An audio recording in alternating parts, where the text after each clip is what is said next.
انقدر پریشونم نمیدونم چند شنبه است. بردری میزنم میبینم در بسته است، انگار خوشیام دیگه نیست در دسترس. تو این زمونه که بره دورم از کرکس، شوری کشیدم دنیا که باز خمارم. مثل منی اگه به این خاک دوچارم، واسه رسیدم به هدف به کار و زارم. هر چقدر بخورم زمین با ثباتم میشمارم. من خوبیامو تک تک سیاه شده سراسر خطای دفتر. اگه یکی باشه که بگم به خدا شک کرد، بد کرد به خودش شد تش تک بر. بیسیک جوون و بیسیک پیرم، ذهنی مریض و چشمی سیرم. مهم نی کی موند، مهم نی کی رفت، موندگارا میرن رفتنی به کی. دست به هر چی زدم گفتن جیزه، چون خیلی ها نگاش به زیر میزه. تو راه انسانیت که پیچ لیزه، حرفام بیشتر از تیغ ظلم تیزه. همش بد میشه واسه خوب اول راه، باید چش دیدم باشه واسه شوکت ما. چه فقیر باشیم چه وزیر و شاه، مقصد یکیه میموره و گاف.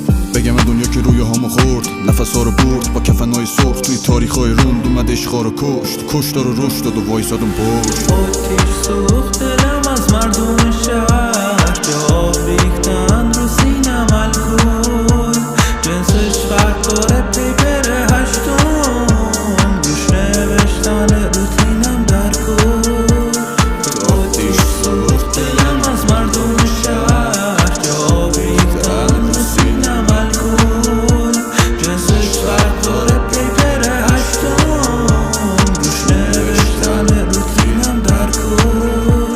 دلم سوخته ولم کن دنیا، هدفا دوخته همه شد رویا.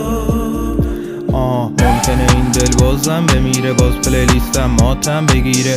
فراموشی بگیرم هم خون گریه کردنم یادم نمیره. آدن توی پارک حرف زدیم، غروب تو ولی از قدم زنید. بعد گیم نت بود سردم شدید، جز هاجلی هیچ کسم ندید.